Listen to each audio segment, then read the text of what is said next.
حضور علیہ الصلوۃ والسلام نے ارشاد فرمایا فدا امی و ابی کہ آدمی دوستی میں دین کھو بیٹھتا ہے. دوستی ہوشیاری سے کرو, آدمی دوستی میں دین کھو بیٹھتا ہے.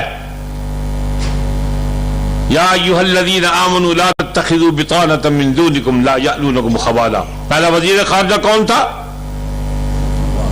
سر ظفر اللہ خان قادیانی. پاکستان بنا دین کے لیے, اور وزیر خارجہ جو ملک کی ایک بہت بڑی اہم شخصیت ہوتی ہے جس کے پاس تمام پالیسیاں ہوتی ہیں, اس آدمی کو بنایا جو ہم پر اعتماد نہیں کرتا اور ہم کو مسلمان نہیں سمجھتا, اس کو وزیر خارجہ بنا دیا. لا تتخذوا بطانۃ, مخالفت ہو گئی.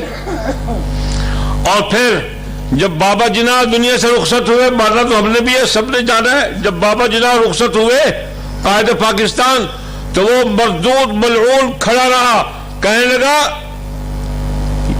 یوں سمجھو ایک کافر سلطنت کا مسلمان نوکر,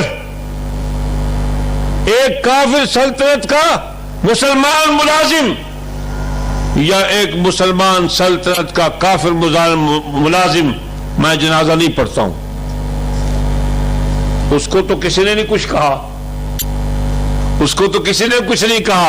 اور امام الہند مولانا ابوالکلام آزاد نے پاکستان کی مخالفت نہیں کی, مولانا حسین احمد مدنی نے مخالفت نہیں کی, عطا شاہ بخاری نے مخالفت نہیں کی. اس قافلہ حریت نے تقسیم کی ترتیب کی مخالفت کی ہے, خطے کی مخالفت نہیں کی. اس ترتیب سے خطہ لو, اس ترتیب سے خطہ نہ لو. اس کو اب تک معاف نہیں کر رہے ہو.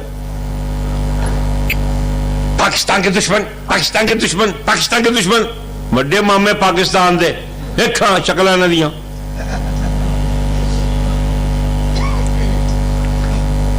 جناب پاکستان کی مخالفت کی, یہ کوئی بتاتا کیوں مخالفت کی, مخالفت کی ہے کیوں کی ہے, کس چیز کی مخالفت کی ہے؟